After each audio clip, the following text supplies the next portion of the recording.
pushing us live. I swear to God, I will murder Spectrum. That's a threat. Yes, it is. What provider you got out in the boonies when you? I'm gonna have Spectrum too. Oh. Oh no. Oh. I mean, look, when I'm out there, I'm not gonna have Google, which is what I want, but Yeah, Google's definitely not going to be out there anytime soon. nope. I mean, It's a you are wonder that you they are even the respect lone. I'd be happy you you are got the even lone Spectrum, house. honestly. You are the lone house on a giant prairie. Yeah. I think we're back. I think we're back in business, folks. And Crispy's Yeah. here. Look at that. Crispy has joined us. Well, we're He's not our even good certain luck that's actually charm. crispy. All we see is like a thumbnail. Yeah, that's true. Very, very tiny thumbnail.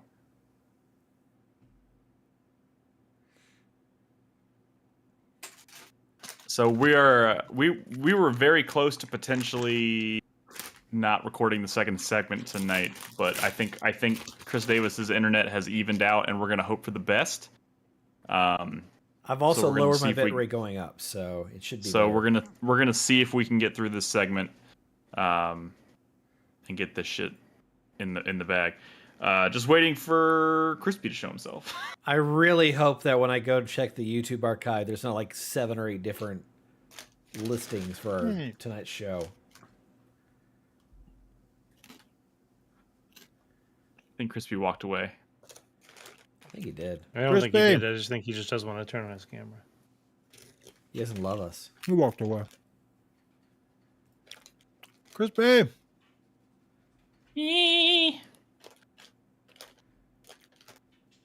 Well, I don't have to talk about all 50 games. Especially since there's more than 50. What? There's more than 50. Have you been playing? No. So you're just spoiling shit you heard for no reason? Yeah, I didn't Basically, even yes. know that. That's not very nice. You motherfucker. How are we looking? Y'all can hear us and see us? Everybody okay? I know some people probably bailed, and that's They're watching that's fine. Chat, touch your nose. Markiplier right now. Maybe I should refresh my chat. I've got Nope, 0 nope. drop frames. I see Ravixie. Don't jinx it. Crispy! Come back. We gotta do this while we still can. They're all watching Oh my Crispy, God, I come asked them back. to touch their Dr. noses Disrespect right now. like a You minute can blame ago. They it left our all stream to go on watch. Brad.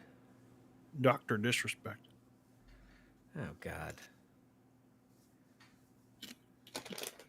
This motherfucker. They're watching Mr. Beast videos instead now. We let them down. We're back. We're back. We should be. Except for Chat's Crispy. replying to us.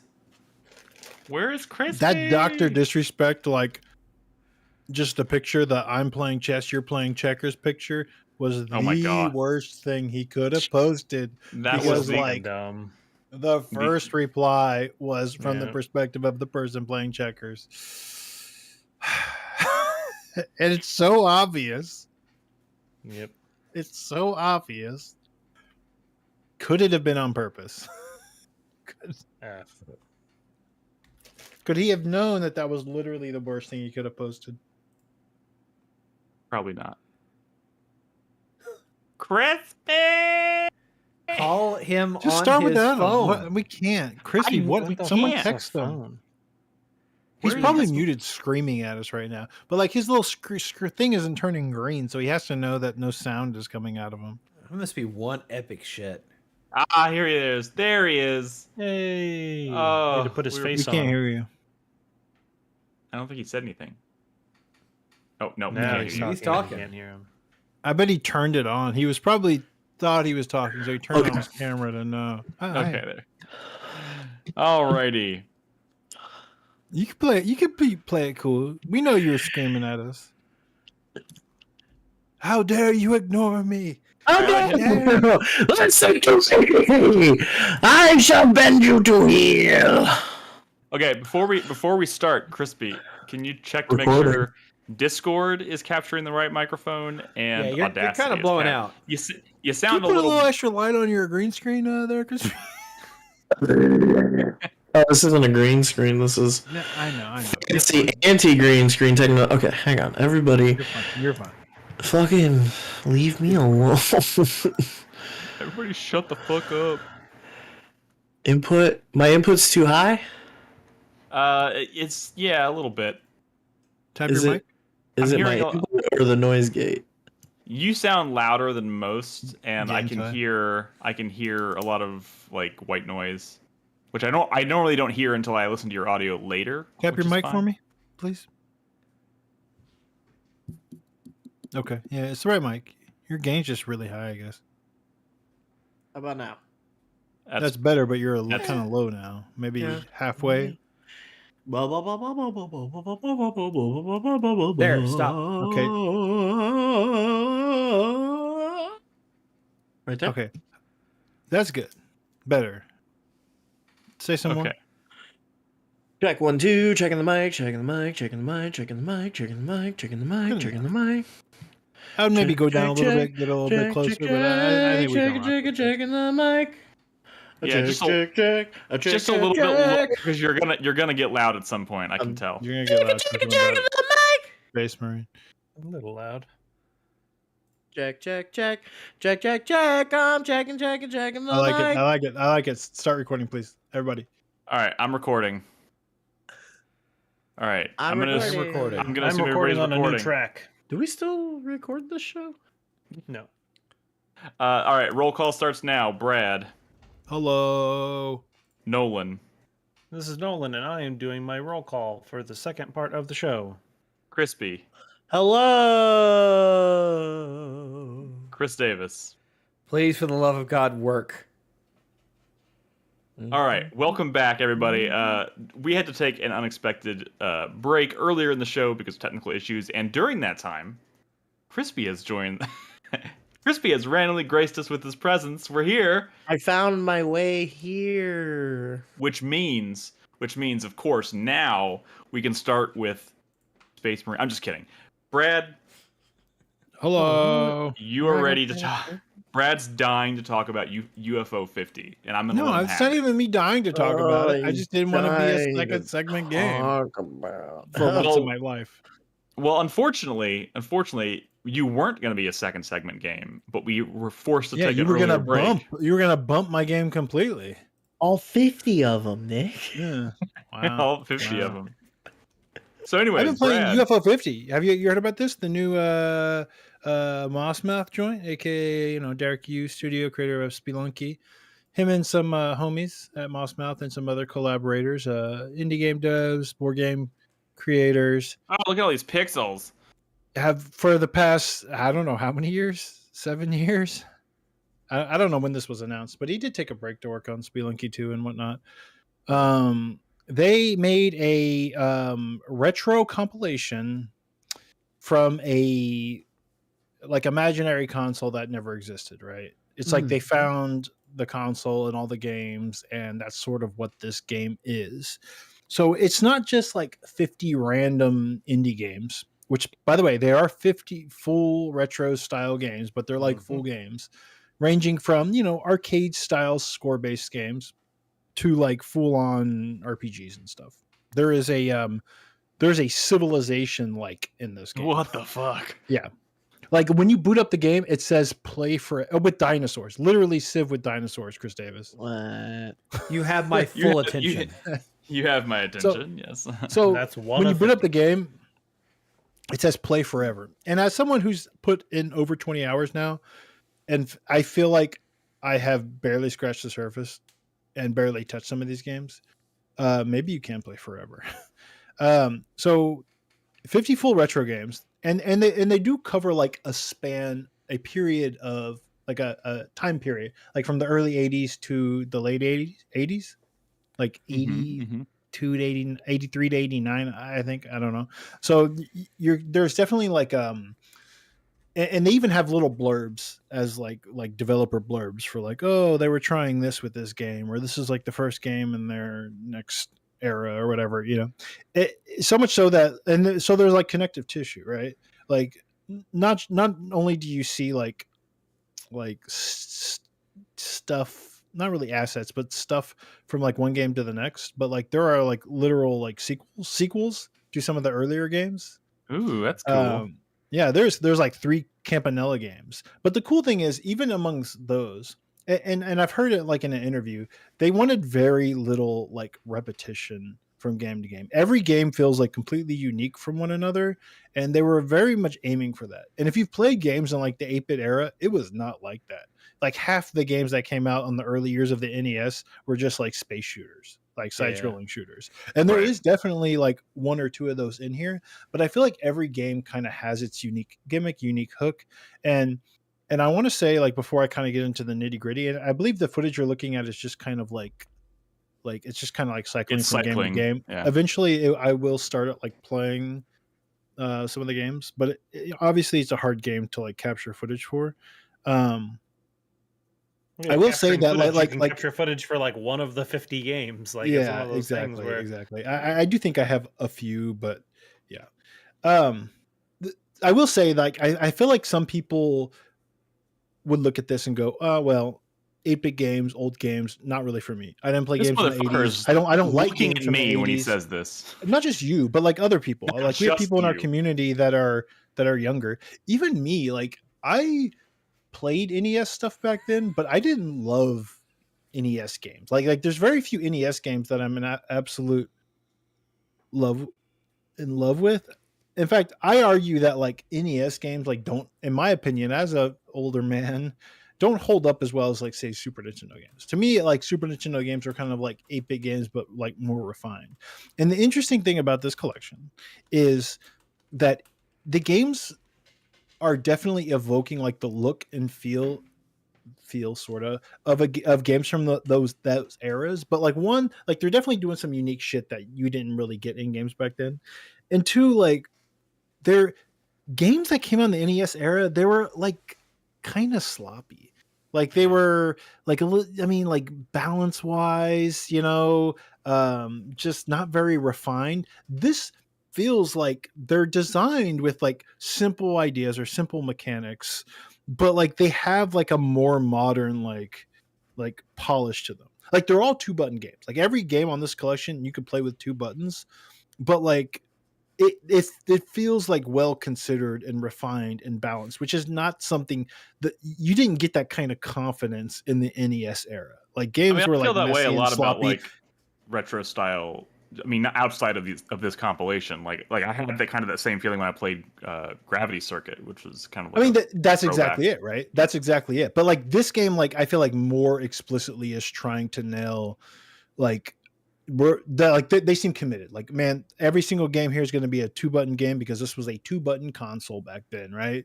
And like Yeah. it's so easy to like, well, let's just add more buttons because anybody who's playing this is playing on a system with more buttons. But no, they stick to the game plan, like in terms of the look, right? As well, like this fake console only had so many colors. They don't get wild with it. There's like crazy amount of like different art styles from game to game, but like they stick to the limits of like this console did this.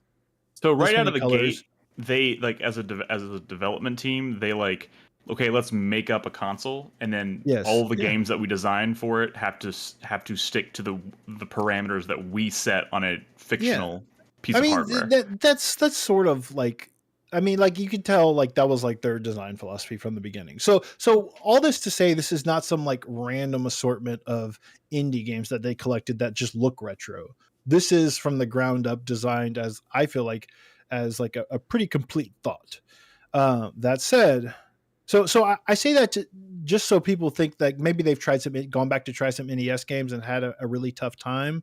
Like, you give this one a shot and be a little patient, because I think you'll find that like, you're not going to get to like the kind of bullshit that you might have gotten into back then. Now there's still the games can still be really difficult, or like there are some games that have like a continue system or a live system or no live system, kind of like a one-shot type game. But I'm telling you, it's a little bit more refined. Like you'll get into like level design that is way more complex than anything that you saw back then. Right. Yeah. So I could talk about, I mean, it's 50 games. I've booted up all of them. I've dumped hours into some of them. I've barely scratched the surface. I haven't finished a single game yet. There are some that I'm absolutely in love with. There are some that I think that maybe I'm not really going to vibe with. There are some that I absolutely hated at first, but I stuck it out and I'm like absolutely in love with them. So one of them is like the game that comes to mind that I've been playing like most recently, like a fuck ton of, is Golfaria, which is a golf Metroidvania. When I booted that shit up, I hated it. It was so frustrating, irritating. I kept because it's very physicsy, where you're like going up ramps and stuff, and you're keep landing in water and sand pits, and I was just getting so frustrated. And your life system was basically the amount of strokes that you had. So you had 20 strokes, and every time you moved throughout the world, your life was basically ticking down until you hit like a checkpoint and get your strokes back. And it was so frustrating at first. I was so mad. I was like, this game is trash. I'm going to go back to something I like. But like as I started to like a good Metroidvania, like a good Metroid game back then, as I started to like upgrade my amount of strokes and like started getting like abilities and started kind of learning the quirks of the physics, absolutely, I'm in love with it now. It's like actually fucking awesome. And it's getting to the point with some of these games where they're standing out of this collection in a way that I wasn't expecting, meaning that like UFO 50, which at this point a shoe in for my top 10, is like unfair because I think some of the games I've been playing within this collection of the 50 games are like top 10 contenders on their own. This is the ultimate Brad cheat code for top 10 of the year. He's like, I can fit 50 in one slot.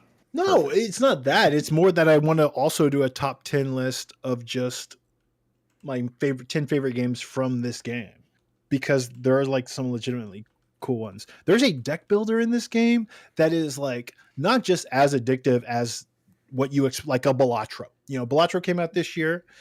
I've been playing this game Party House, which is also a deck I've seen builder. people in Discord talking about Party House. It is a Balatro like if you want to call it that, if that's our modern touchstone.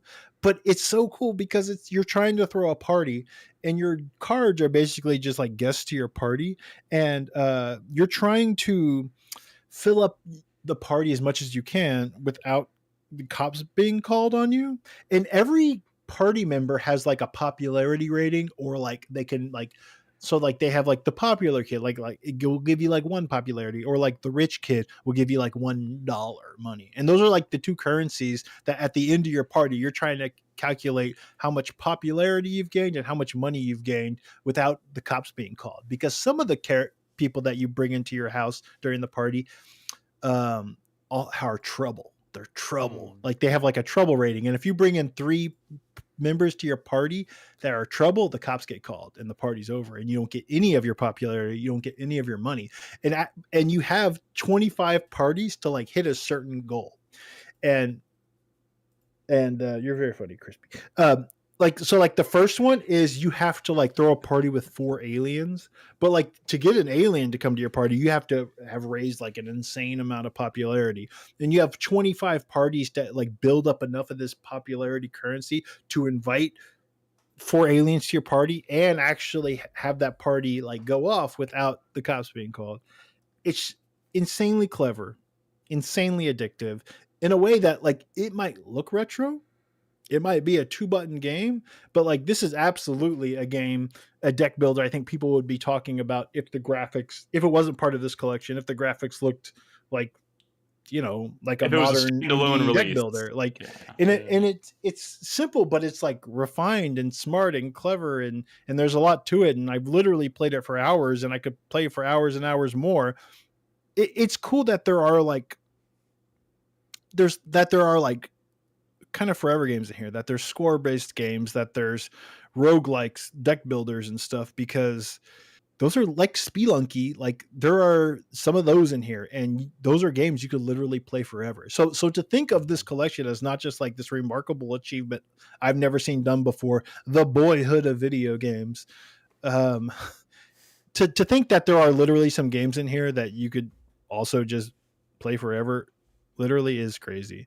Like one you just saw. Wait, I have the thing running on both my thing and okay, let me just look at the stream. Are you confusing yourself? Confused. So like one of the developers who worked on some of the games is the creator of Downwell, and like one of the games in here is just like basically Upwell. It's like Downwell, but you're going up and you have a gun and you're shooting things, but like Downwell, which is like a really awesome like in score-based indie game, there's just another one of those in here, and it's different enough and it's cool enough, and I absolutely love it.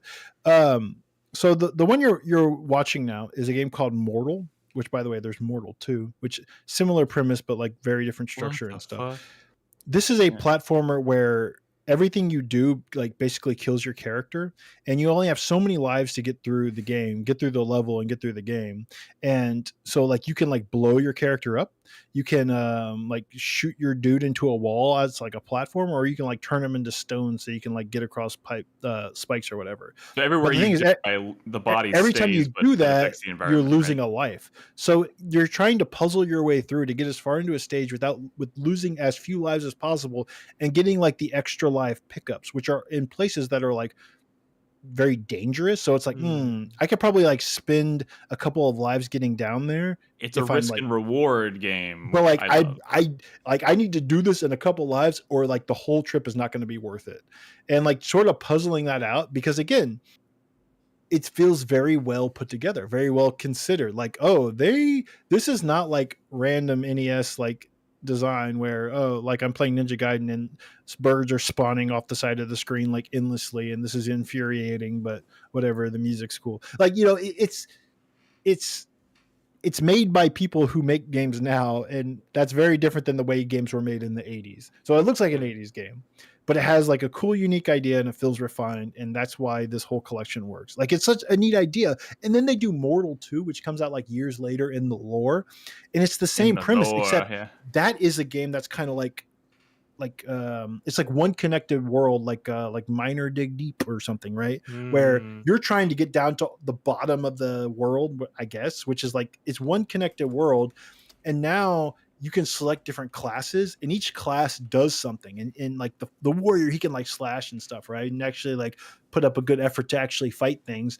But if he dies, you know, he dies, right? You're still back at the top of the world, right? But if you pick the ninja, who's not very good at fighting, he can create, when he dies, he creates like a teleporter that can let your guys get a little bit further in the world when you respawn.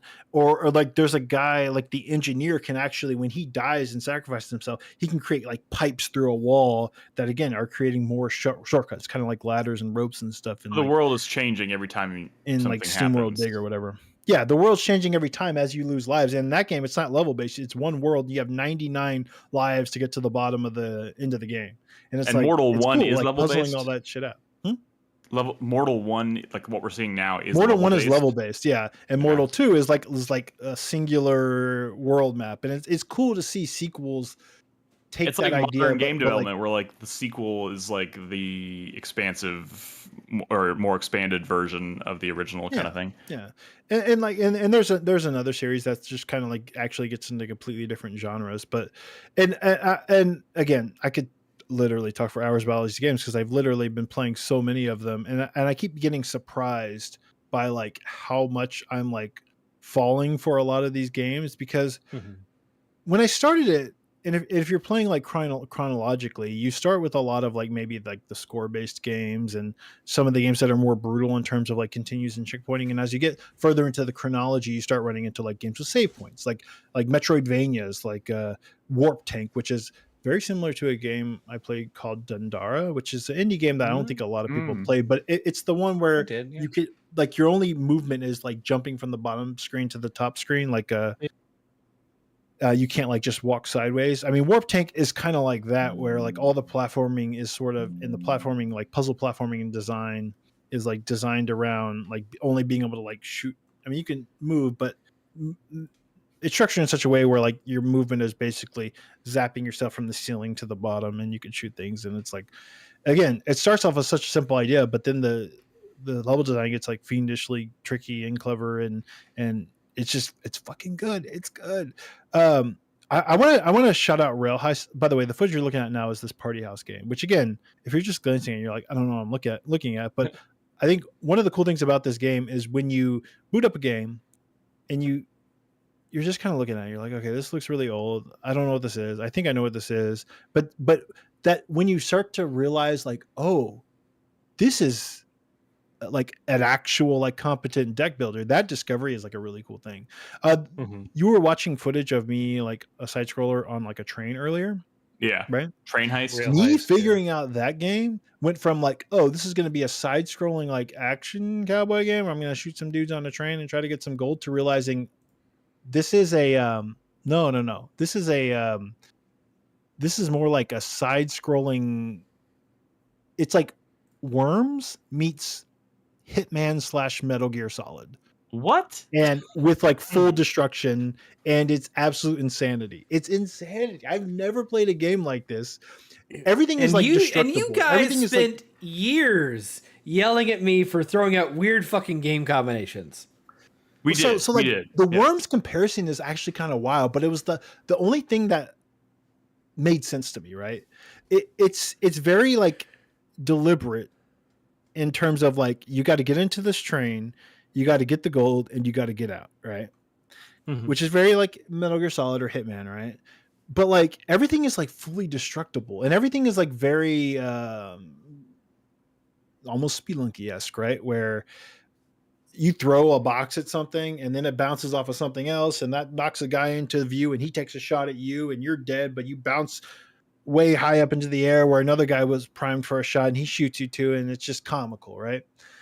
But like I didn't realize what was going on at first. Like, it was one of the things about this game is like, you know, these are games that didn't come with the manuals, right? There are games that didn't have manuals, or maybe they did, but they weren't that helpful. You just kind of had to figure out games back then by just fucking with them, right? Especially if you were renting games from a rental store and you didn't have the manual. Yeah, Right? you don't have the manual. So that's what I was going to but- say, Brad, is that the little bit of time I've spent with the game so far is that's how I feel as well. Yeah, you boot up, and that's how I remember feeling when I was younger too, when you would boot up a game like this, is yeah, you don't really understand what's going on. You don't really, you're kind of just pressing buttons, trying to figure it out. The game gives you a little bit of info, but yeah, that's kind of part of the charm, is trying to figure out what's going on and how to solve things. You know, like you said, you kind of have a general idea of what you're trying to get done, but you don't know the best way to go about it. And so that's what you know, like I said, I've only actually spent a good chunk of my time playing this game with one, because similar to you, I kind of just started. I didn't do them chronologically. I just picked randomly. I think I picked the 25th game or 26th game. And it was a fighting game, and so I played that one for a while, and then I switched to a different Was it one. Bushido Ball, or was it the one where like every character has a completely different like movement style? That one. I So don't remember the name that's of it. the crazy thing.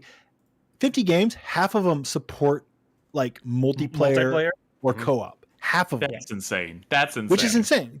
Because some of these games, I wish so badly I had somebody here to play them with. Because when I played that game, Nolan, Mhm. to me, I was like, this is like, I'm playing against the AI, but I'm immediately getting like Towerfall, Samurai Gun energy from this. And I so badly want to be playing this with somebody on the couch right now. Yeah. But not one of my So children. for that game, because just they're as an not competitive example, enough. once again, I didn't know what I was doing. I could tell that it was a fighting versus game. I just picked a random character. I didn't realize that his movement was every time you click essentially what would be the jump button, gravity reverses for him. Yeah. So you like, I'm just like constantly having to bounce up and down, and his attack is like a rocket he launches. Versus other people who, a couple of the enemies I fought, one of them like laid down mines on the floor and just Can could only jump like mind jump. regular. I will say mind jump. that dude who could flip gravity VVV style. There is a Metroidvania in UFO 50 where you play as a character, maybe that character, and he can reverse gravity. That's like the core like conceit of that game. It's so cool. But yeah, that game, I was having so much fun and just playing against the AI, and I was like, Yeah. oh, I wish I was like in a college dorm right now, because I would play this literally all night. Dude, for sure. And it feels like, again, well made, like more so than this. I don't know. And Bushido Ball is another one, which is just like Windjammers, and you're just like different like samurai, and it's basically just Pong, but like you're like a samurai and you have like special abilities and stuff. And again, I'm just playing the AI, and I'm like, oh, I wish there was a human. But even like the strategy games, like that Dinosaur Civ game or whatever, those are also like multiplayer. You can play those with other people, and And I feel like UFO 50 is such a novelty. And it's only $25. Yeah. I would recommend it to anyone, like just for the novelty factor, the good price. But if you have like Game is people around, $25. yeah, exactly. 50 cents a 25 game, Nick. Yeah, If- 50 cents. If you per have fucking people game. around to play multiplayer with, this is like absolutely like buy this instantly, because I think that's like is so well put together. Damn. The other thing is The shame is since we're doing the family sharing thing, we can't play the game at the same time. no. So, I don't even know if it supports online. I don't over think there. it's just- online, I'm it's pretty just sure it's just local. local multiplayer. But the other game I was playing that, like I said, after kind of bouncing around and finding one that I kind of started gelling with, was what was it called? Devolution, I think. Devolution, yeah. Cool Devolution. game. So it's a puzzle-based game where Devolution, I you don't know what it's called. yeah, something Devolution, like that. maybe? You're given a bunch of random devices. I don't know what you want to call them. They look like, some of them look like devices, some look like creatures, and they attack in a certain pattern. And then you have to set up chain reactions to eliminate a bunch of enemies. It's like a deception game, kind of. It's like a 8-bit deception game, or like Trap or whatever. I don't know if you all know that series as where you're setting up traps. Yeah, no, Trap is a good example. Yeah, but yeah, you're trying to set up, essentially, at the end of the day, you want more villagers alive than enemies, and as long as that is the case, you move on to the next level. But it gets more and more complex, where now all of a sudden you're having enemies that require multiple hits, and so you can't just set up a trap right next to them. And the problem is, as well, is you don't know what other traps you're going to get further on. You at any point in time, you only have 3 available to you, and as soon as you use one, it gives you another random one. That game desperately needs like an undo. Oh, dude! Oh my god! It would, or like a retry. Like you fuck up one thing in your chain reaction, you're like, that's the problem. Is you can easily So I don't know. I kind of got not addicted, but I was definitely enjoying my time with that one, to the point where, like I said, even after I failed a couple of times, I was restarting from the beginning instead of trying another game, because I was like, hold on, I think I could get a little bit farther in this. But yeah, that's the point of the fact that that's only a 50-cent game for all intents and purposes, and I've already played it for a couple of hours. There's a game called Mooncat. By the way, this is like a full horror point and click adventure game, which I'm not. I'm just like I've been like kind of saving it. I might actually stream this thing. But what I hear is like, not only is it good, but it's like actually kind of like atmospheric and stuff. Anyways, there's a game called Mooncat, which is a platformer. It's a platformer that is like, well, what if Mario never existed? What if this is how you control a platformer? And it breaks my fucking brain. Just like doing the most basic actions in that game. If you were just to watch someone playing it accurately, it would just look like an 8-bit platformer.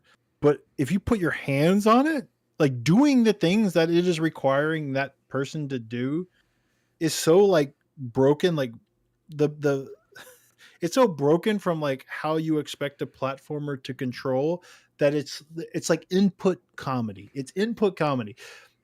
So you know how like you're playing Mario, I'm going to walk forward, I'm going to press forward, right? I'm going to press the jump button, right? Well, in this game, to go forward, you press like B or whatever, A or whatever, and to go left, you press another button, right? Oh god, And that sounds you press disorienting. like a D-pad button, right? So you're going left and right with buttons, right? But to jump, you have to, while holding the direction you're moving, which is a button, you press the opposite button, and that jumps you in that direction. So because this is a 2-button game, right? To jump, you actually have to press the other direction to jump forward. And then so if you want to jump the opposite direction, you're holding that direction while pressing it's not only hard to explain, but when you get into a situation where it's like, imagine like it's a Castlevania game and there's a Medusa head coming for me. What the fuck am I going to do? Like going through the amount of like mental gymnastics. Like it requires so much mental effort to do like in another game would be so simple. In this game, it's like doing calculus. Okay, like what do I fucking press? This thing's coming towards me. I'm gonna die. I'm gonna die. I think I do this. And there's so many times where you're just like, oh, like you're super confident and like I'm just gonna make this jump, and then you just accidentally like walk off the edge in the opposite direction, and you're like, God damn it, because it's a game that was It's built. like it's like a game designed around like rubbing your head and or rubbing your stomach and patting yourself on the head at the same time. Or But like, it's just, also like if this was the Mario back then all our games would be like this, and it'd be like, yeah, well, this is just how games play. Yeah. well, thank It's such God a it cool wasn't. idea for a game. But Although yeah, it might be a fun one to play. Cord Lovey in chat says that'd be fun to watch on the stream. Yeah, it's Maybe, yeah. hilarious. But that's the thing. If you're watching someone who's good at it, it's just going to look like an old. Well, don't be good at platformer. it, Brad. Be bad. Nobody You have to have someone explain. You have to put your hands on it to understand the madness. To be honest, because it's wild. The whole So, game sounds pretty wild. It is, man. Pretty And fucking again, wild. you know, there's too much to say. 50 games, 50 full games. That is a lot. No, that is is for a lot. sure. Again, so I just have a short list to 5 games that I want to shout out as like probably my favorites so far. That so people who are, because I know people are picking it up, but it gets a little overwhelming. Like, where do I start? What do I like? The ones I like a lot so far are so many of them. I thought you had this list prepared. Are you trying to make Yeah, I this do. decision on the Rail fly? Heist. Well, the list got too long, so I really like that Party House game. I really like Rail Heist, even though I didn't really get to fully get into like why it's so wild. Just give it a shot. Golfaria is a game that, again, infuriating at first, but as I got more into it, absolutely love. The Mortal games are cool. That game I was just describing, Mooncat. Grimstone is just a straight up like Dragon Quest game, but it's like a Wild West like Dragon Quest game. Fuck yeah. And it's like surprisingly addictive. It's like brutally difficult. So I'm getting really into like the grinding. But there was, again, like as I told you about, games back then were like a little sloppy, a little unbalanced. Like That's this game, grinding. it doesn't feel like that, right? So I feel like, oh, I'm gonna grind. I'm gonna get there. I'm not gonna run into anything too crazy. It's gonna be a hard game, but like it's not gonna I'm not gonna get myself into a position where I can't progress anymore. Which is something that could happen back then. Like, you know, like with point and click adventure games, even That's you could true, just yeah. like fuck up and not be able to finish the game. Like here, it's not like that. You know, this was made in modern times, so it's cool. Yeah, I like it a lot. Pretty I neat. can't stop playing it, and I'm Can't actually stop, won't mad. stop. I'm actually mad that in a year where I've started so many cool games and finished so few of them, that I literally have just introduced 50 more games into my backlog. You done messed up. I don't know. messed up. That's a bad idea. But yeah, it looks pretty cool. Pretty sweet. Swing the pendulum back over in a completely different direction. I'm glad Crispy's here for this segment, because he was about to leave me high and dry to try and talk about Warhammer 40k Space Marine 2 all on my own. Space racism, yeah. Thank you. Crispy had that one keyed up and ready to go. Yeah, and so I've been playing Space Marine 2. Crispy, you've been playing it, I imagine, as well. I've been playing it. Yes. I don't know. How far are you? I heard it's Just out of like an curiosity. 81. Shut the fuck up. Don't be a bitch, Brad. You know, Yeah, go fuck yourself, bro. I hate you. there is nothing wrong with a solid 80, 81, 83. It's so good. So, I've finished the single player campaign, and Oh, I've shit. done all the co-op operations, Oh shit. and So I you, played like- a significant amount of the PvP. Oh, so you So- finished Space Marine Yeah, too? so this is great Yeah, that I Crispy's basically here. played enough to the point where I'm like waiting for DLC now, Oh. and I am waiting because it's pretty good. It's pretty Like, good. It's pretty fun. Like, You know what it we were kinda joking about we were kind of joking about Saber Interactive and how they've never really made like a game that feels good to play. Wow. That's I mean, to be ridiculous. fair, this is Well, them making a sequel They've to a not game made that a already. high. They don't make high scoring games. they were saying something in IGN or game. I don't know. I think it was IGN. This week where like they were like kind of like, oh, they were a little caught off guard by the success of Space Marine 2, and they're like reevaluating their their like DLC for the game, Mhm. Oh because yeah. I think they were originally gonna do like they're adding a bunch of like customization stuff. So like they have that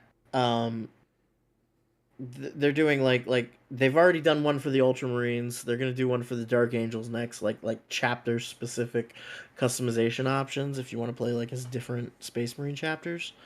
Um, but it sounded like they were only gonna add like one mission next season and then another mission the season after that, and then they kind of didn't have any like firm plans, and now they're like, oh yeah, we're fucking We need to do all the stuff. yeah, we're doing it. We're going for it because and like the campaign leaves off on a note like, dude, it's wild. This honestly is very like feels like maybe what Suicide Squad wanted to be. That's an Whoa. Except interesting Suicide thought. Squad also had to be this like weird open world sequel to Arkham. Yeah, because like the campaign, you deal with like the threat of the campaign, but it ends in a very like, okay, now the war is like really starting. Let's get to it, you It's know. like a middle chapter almost. Yeah, Maybe. well, yeah, kind of. There's kind of a surprise character reveal at the end of the campaign. Of like, I mean, it's no one you guys are gonna care about. Chris Davis might care, but none of you guys are gonna care I about. don't think he's a Um, Warhammer. I mean, I am no, getting but he kind of played into the what's going first on here. game, and the character that shows up is Oh. from the first game. Oh, I've Oh, I played the think I first know who game you're too. talking about. I If couldn't it's not the probably rookie name- character from the first game, then it's one of the Inquisitors. Um. Nerd. Anyway, how far are you, Nick? How much have you done? Well, so I played for so I recorded this footage you're watching last night, and this is just kind of where I was when I started, and I played This is one like the level second or pat. third mission. This is like the fourth. I think it might actually be the fourth technically, because you do 2 missions on one planet and then you go to another, and this is the third planet. Yeah, so I think this is the 4th mission. I could be wrong on that. So I played this mission last night, and then I played the mission right after it. Have you but gotten I think I'm like far 6 enough hours to in. where you're fighting like non-Tyranids? No, not yet, but I feel like it's coming. Like it's. I think this game really shines, especially in the first half when you're fighting Tyranids. Like Yeah. the set pieces where it's like hold out on this position and they're just sending like literal swarms of them after you Yeah. are It's incredible. It's So pretty fucking cool. wild. Like I mean, Is it every- better than Days Gone hordes? I don't know. Those are I very mean, different. I think what happened here is that this is Saber. They made the World War Z games, and those had pretty cool Oh, that horde was, tech. I keep forgetting pretty- about that. I keep forgetting that they was a made pretty World War big part Z. of the marketing that they were doing that same thing with Yeah. like the Tyranids, the Tormagants or whatever they're called, and yeah, like they're like you'll be on these like elevated positions with like walls basically protecting you from swarms of these things coming at you, and then they just like pile on top of each other until there's enough of them that they can like start swarming over the top, and yeah, and it's so good because not only that's going on, but like every fucking weapon just like feels so good. And like any of the like the heavy auto bolter has like become one of my favorites, and it's just like a machine gun that's just like dun, dun, dun, dun, dun, dun, dun, dun, like every single hit, like because the whole thing with these guns is that like they're supposed to be so big that like a normal human can't really fire them because they're like machine guns, but they fire rockets, like little Yeah. rocket propelled rounds, and it like really feels impactful. It feels good. I mean, that was one thing about the original game that always stood out to me, and holds true here, is just how much like oomph you feel. Like every step you take, every like Move you make. round you fire out of. Yeah, I knew somebody was gonna jump on it. Of course, it was Chris Davis. But yeah, like everything you do in this game feels like it has weight to it, and that was one thing I was like, if they somehow managed to fuck that up, like I could see maybe Saber Everything like has somehow weight, ruining that aspect, but everything has weight. but it also has speed. Like it's got a little bit of that like Doom magic where it's like Yeah.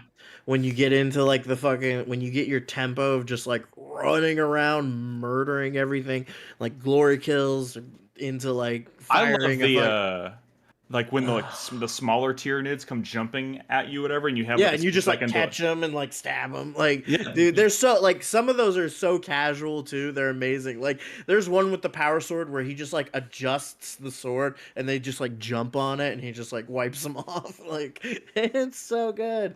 It's Yeah, so dude. good. There's no like formalized cover system in the game, but Yeah. like there's a lot of moments where you feel like you need like it gets so intense, like especially on higher difficulties. Like I'm some kind of those of glad. fights get I'm kind of so glad intense. it doesn't have a cover system because I feel like if it did, it would be dangerously close to feeling like a Gears game. Well, I mean, the What- original game was kind of designed as the anti-cover shooter. Like a game would, its systems were designed to where it would kind of punish you if you weren't running into the fray. Yeah, and I can Yeah. see that being the same here, especially with all the swarms. Because that it gets overwhelming very quickly. But like the fun of the game is getting into the fray because like you are very powerful. Like you just feel like a absolute killing machine. Yeah. And it's so cool. It's So like Nick, I know because you've only been playing the single player campaign, haven't you? so far, yeah. Okay. You're missing Why? some of the best content in the game. He's not gonna play the other stuff. You're let's be missing some of the best real. content in would- the game. I mean, I'll tell you that. I'll play Uh, some of it with you and maybe some community shit. members. I don't know how that, but I want to get to the single player campaign It's fun. first. Yeah, I mean, so like the way the co-op missions work is at certain points in the single player campaign, you'll like your team will be executing like part of a plan, and there's another fire team Yeah. that Titus is in command of after a certain point that he sends to go do like the other thing, and Those are the co-op co-op missions. missions are you doing those other missions. Yeah. Okay. Gotcha. As this like other team, and like some of the shit they get into is pretty cool. Okay. The only dreadnought in this game that I know of is in the co-op missions, and dreadnoughts are so fucking cool. If you don't know, they're the big like mech walkers that have like the corpse of a dead space marine inside of them. Like That's wild. and he fucks.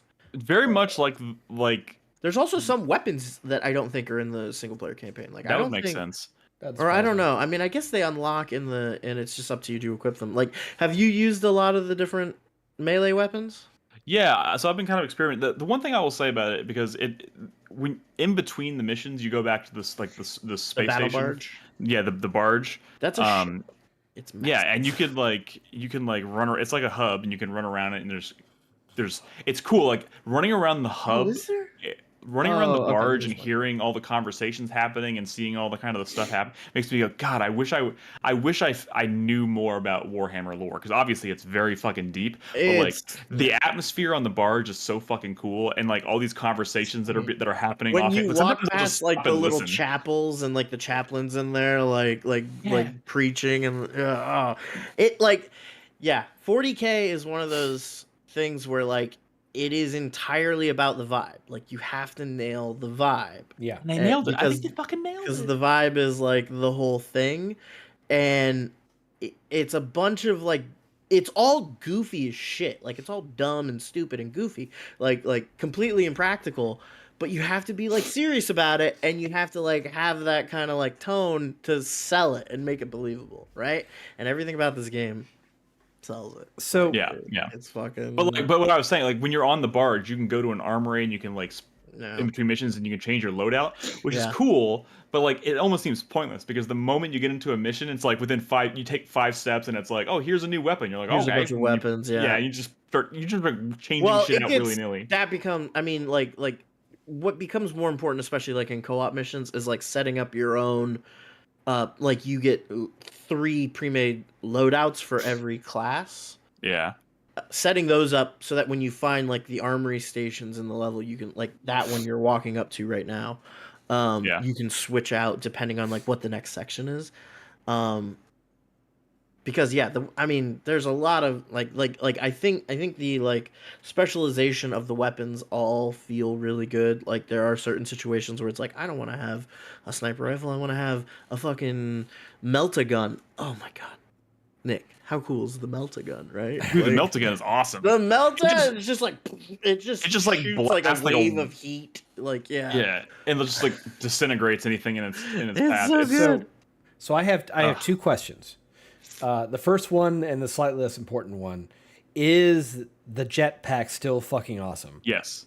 Yes. Excellent. Yeah, it feels like a fucking rocket. Like it doesn't feel like it's making you floaty or fly around. It feels like a space shuttle taking off and then crashing. Yes, Like, I love that. Excellent. And Okay. and when you do that with like any of the melee weapons, it feels amazing. With the hammer, like the power hammer, feels incredible. Also with the power fist, like there's literally a build where you're just like flying in the air and then like landing, doing the superhero landing with a giant comically oversized fist, and everything around you is exploding. Like I'm so glad Yeah, it's that's pretty good. so It's pretty good. cool. So my other It's question. so cool. So my other question, and the more important one to me, and the main reason why I haven't played this game yet, is that there is just a certain amount of charm from the original Space Marine game, from the orcs and their idiocy and their stupidity that just you fall in love with. I know this is a more serious game for very serious people, but is there any level of that charm kind of in here in some other way? Not, like oppressively, it's serious the way that like Doom is serious, right? Where Yeah. like it's grim stuff, but like I mean, it seems to me like so. but we're not afraid of it because we're badasses, you know? Like And they've obviously traded Um, the orcs for Tyranids, which are not like the orcs were kind of goofy. They could talk. They had I mean, the orcs like, are incredible. I love the orcs. The orcs are incredible. The lore Tyranids- behind the orcs alone is amazing. yeah, how they're like hyper psychic fungus who like their weapons are just a bunch of junk that they stick together, but it works because they all believe it works. Like Yeah, they have the ability to If bend they paint reality. their but they're cars red, the cars go faster because they think red is a fast color. Yes. Like they That's have the ability to phenomenal. bend realities, but There's they're so so fucking many- stupid that they can't conquer the universe. Right. There's so many fucking really fun things. well, like, really Tyranids are fun not ideas. that. No, Tyranids are the Zerg. If you recall Zerg from StarCraft, StarCraft, that's yeah. exactly what they Legally are, is distinct. legally distinct Zerg, or actually Zerg are legally distinct Tyranids. But,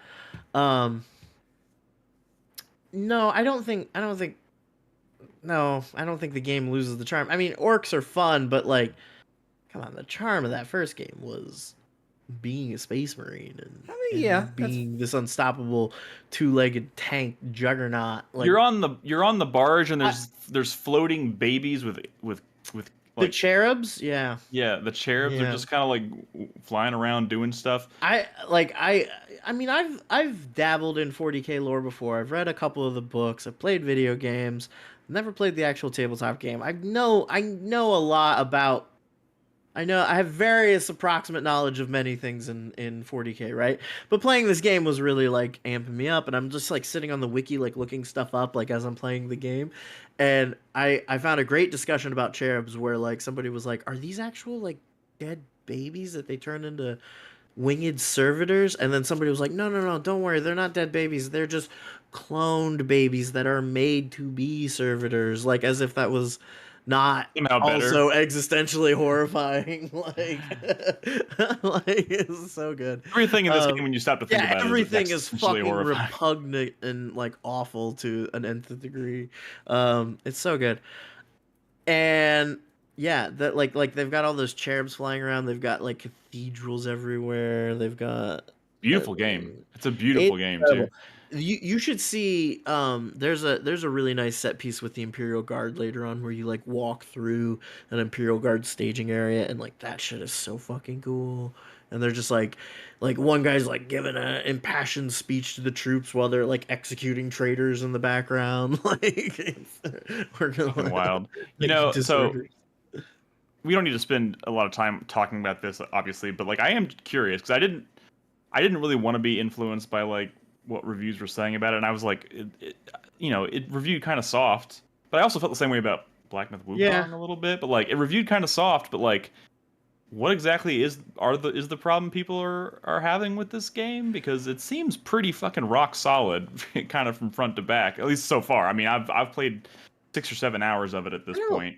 Really, no. And- I haven't been super involved in conversation about the game. I mean, I wasn't really like Um, expecting it to be like a 90 plus, but like Why isn't it? Is that what you you're know, asking? 80, I'm more like I was like it I didn't think- even get to like No, mid I 80s. think one thing that is, yeah. Well, I mean, yeah. I think Brad Which is a- sabotaged it a little bit, but I think he personally pulled some strings and got the reviews board. I wouldn't. Yeah, put it I past him. wrote think he my called in own the negative last of reviews his, on major websites. like, yeah. He called in the last of his like heyday of Twitch TV favors and got it all. Yeah, it's a conspiracy. I'll the tell all is coming soon. Stay tuned. The one thing I will say about the game, which probably explains some of the lackluster response, is that like I think I've put maybe 30 hours into it all told. But I definitely feel like I forced the last few of those, you know? Like I was kind of ready to move on. I just like playing the game and I like the idea of like unlocking the customizations for the different Space Marines, but it's not like I was really experiencing like much in the way of like enriching new content after a certain point. Like what is there is pretty good. I mean, is really good, but it's, you know, 8 or so story missions, 6 co-op missions, and then like the same 2 or 3 multiplayer maps over and over again, right? Right. So, for a game that started at $70, like its base price was $70, that's maybe a little, you know, rich. That might be fair. Yeah. It is a game, like I said, it is a game where like I feel like pretty soon you are in a like, if you enjoyed it, you're in a waiting for DLC kind of mode, you know? Yeah. And really that stuff's coming pretty soon. Like we're gonna get a couple, like there's 1 or 2 seasons before the end of the year, you know? So I don't know. And now it sounds like now they feel like they have something. So now they really wanna. Yeah. Well, you know, I'm also, at the end of the day too, I do, because we did joke a lot about kind of like Aspire, not Aspire, Saber Interactive isn't really known for making great games, and to be fair, this was building off of kind of a formula and a, something that was pre-established, right? But like, this game feels very well put together, and it feels fun to, it's great fun to play. The presentation is phenomenal. So like, I don't know, I'm very pleasantly surprised by this experience. So I'm glad. I fully intend to keep going, and maybe I'll try some Was co-op the stuff with first the community. Space Marine game like unsuccessful?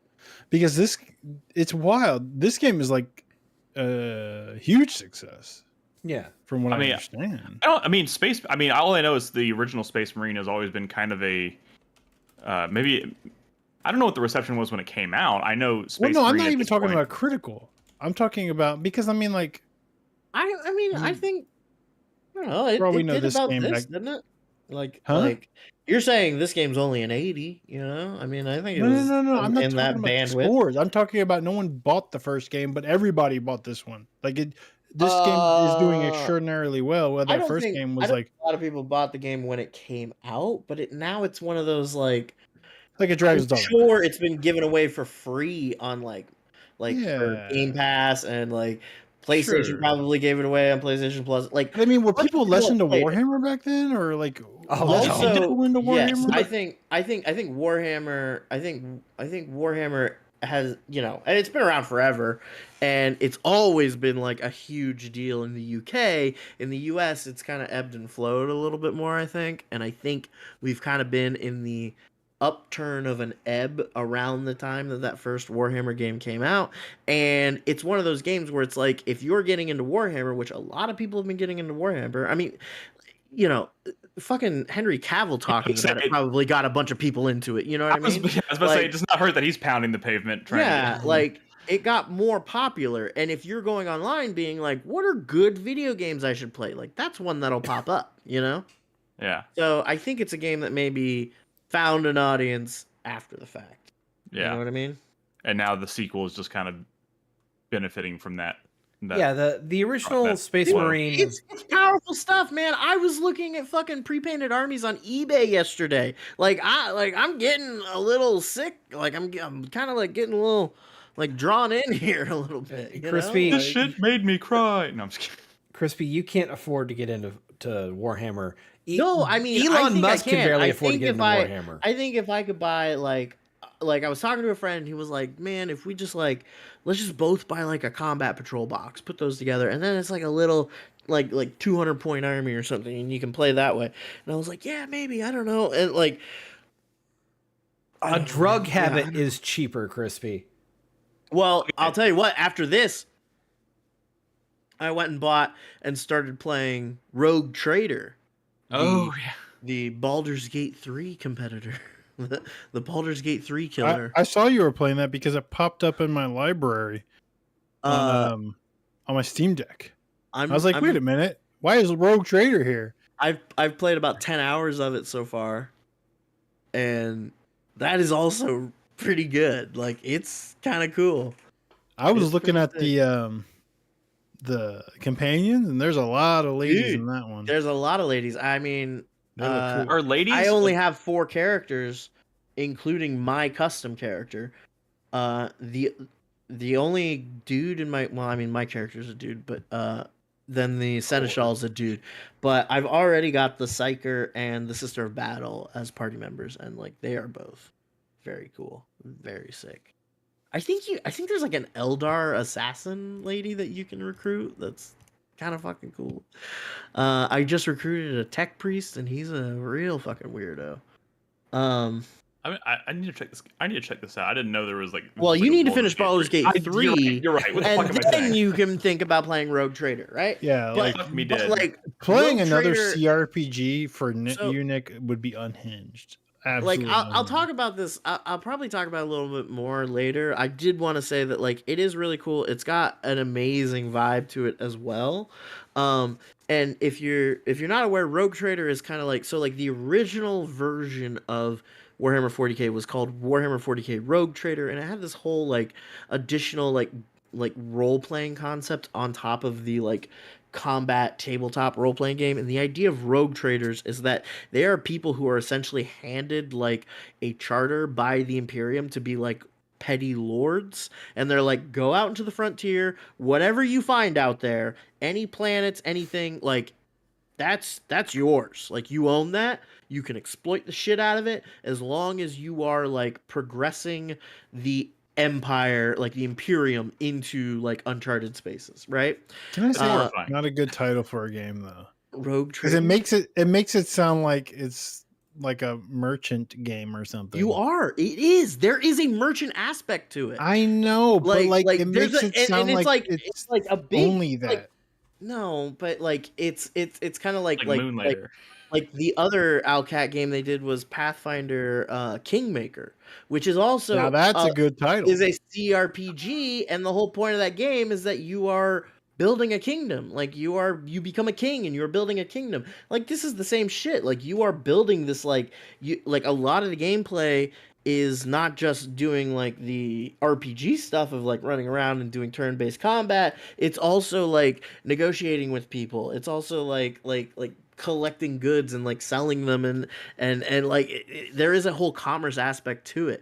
And like, it's so fucking sick. Like, you have a ship, you have your own ship, and like, because you're this like space pirate lord, like the main bridge of the ship is like this huge cathedral, and like you sit on this giant throne that looks like, I mean, it's like up this like set of stairs, like it's the Iron Throne, and it can like rotate around to the front of the ship to where the helm is, or rotate back, and then it's like an audience hall, and like all your fucking like crewmen like meet there and like bow to you and everything. Like, it's so fucking cool.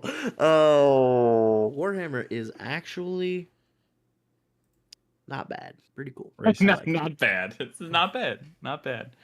Cool. Okay. Looking forward to hearing more about that in the future, maybe. Chris He Davis, finished it. You're the one who needs to play a lot more Space you Marine. shut your whore mouth. I'm Oh, going he's talking to. about I'm talking about, yeah, he's talking about Rogue Oh, I thought you were. But harping on me Nick, about you Baldur's need Gate to 3 at again. least finish Space Marine. Oh, I know. I And fully Baldur's intend Gate. to. I fully intend to. All right, Chris Davis. Sorry, Yes. we talked a lot about both those games here. I know you Yes, wanted you to talk did. a little bit about what is it? Resident Evil 2?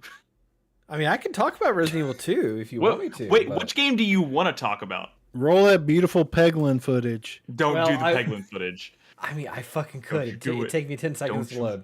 Fine. Don't you But fucking no. do it. I will talk about Doctor. We'll talk about that real quick. What? What? Dead Oh! Rising Deluxe Remaster. Oh yeah, I no, forgot do that about one. that. Do that one, not the others. I can't. Okay, yeah. This Do is you a have footage of this? Yes, I'm yeah, airing it it's right rolling. now. It's rolling. Okay. It's God. rolling right now. Damn it! Yeah. Why are you so secretive? What do you mean? Why He's am I not. so secretive? He's been talking. He's been talking about. Okay, since when can Frank Why West is this do not on the backflips? thumbnail? Is it on the thumbnail? Yes. It is, Brett. Okay. It is. You weirdo. Okay, when did Frank West start doing backflips and shit? He's always done backflips and shit. That's part Okay. of the leveling system of this game. Like you level up, you increase your health, or you increase your item inventory. You get new weapons, new attacks, new abilities, things like that. Like, yes, this is the thing about this is that it is a deluxe remaster. In, I think that's the best adjective to describe this thing here. It's What is the big deal about this? Because you've been like super into Dead Rising as of late, and it's all been What? building to this, isn't it? I mean, no, the fact that I played off the record, like 6 months ago, and then I'm playing this now, Which is it's pure coincidence, crazy. honestly.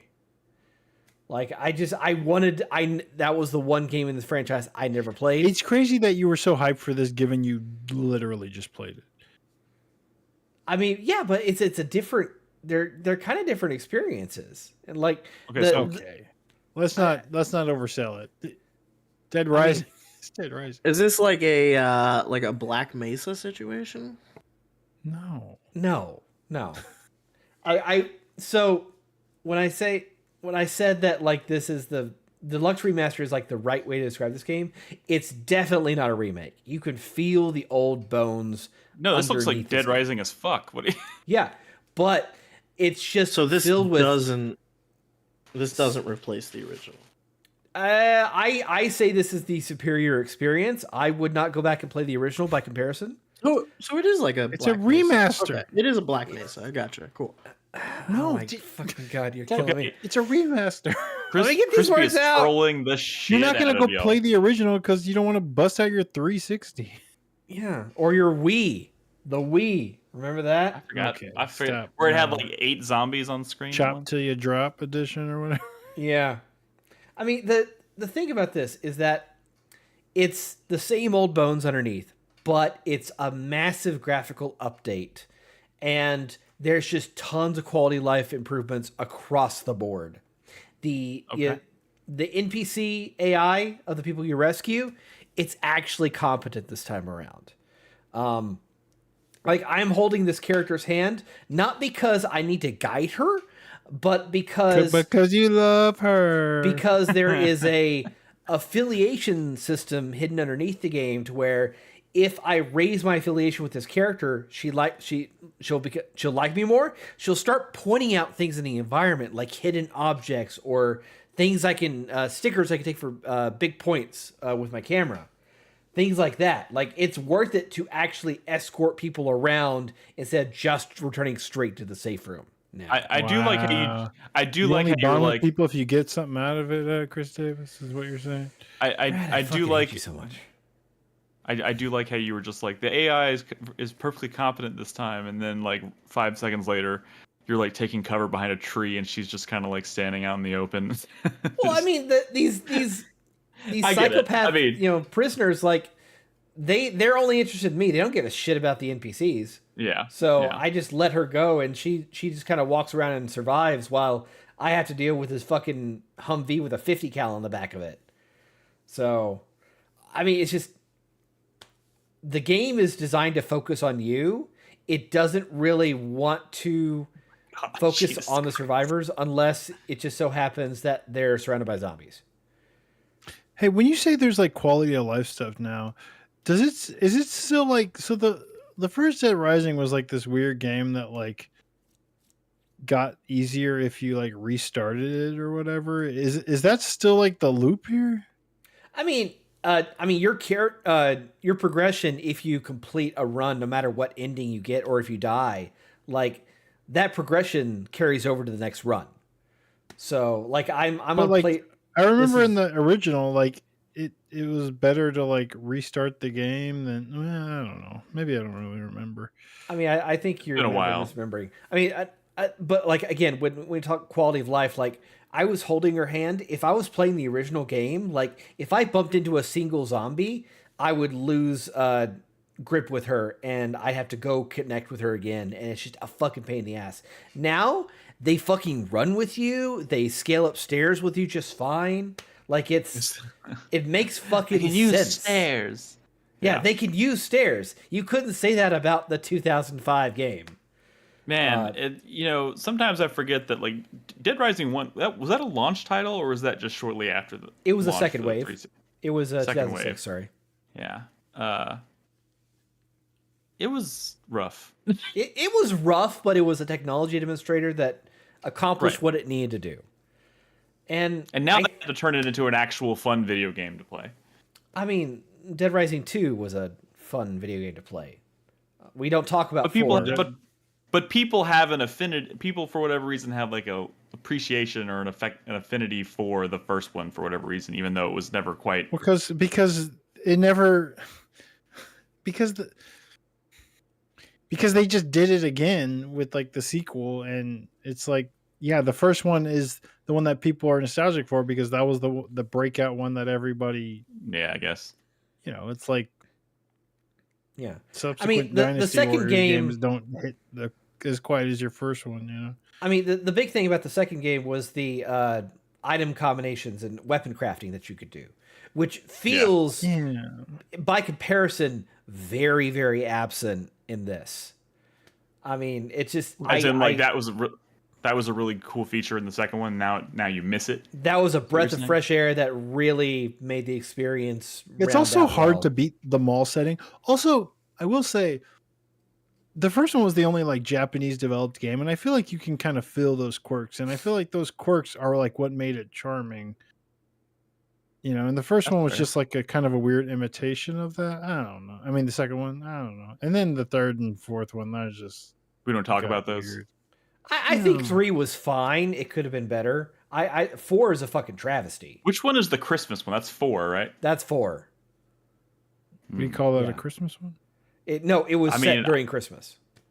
Yeah. Yeah, it was. But, it like, was is it, holiday like, themed everywhere. I remember playing the demo at Explicitly, E3 and it was like there was like Santa Claus zombie or something. I don't remember. Like the whole Yeah. thing isn't during Christmas? Like that's a think pretty so. holiday game? Yeah, It is a yes. Wait, is it a travesty to like everyone or just a travesty to you? It's a travesty to everyone.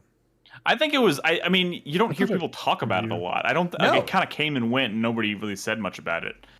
So Yeah, because it I don't turned out think it's bad and looked everyone good. didn't want to play it, so they moved on with their lives.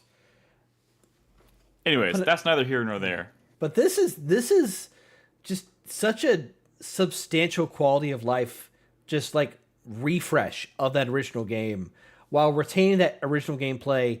Just they fixed all the issues that people got pissed about. Like one of the things they've added for this game, in a very simple quality of life thing, is that 72-hour mode. You're always on a timer, right?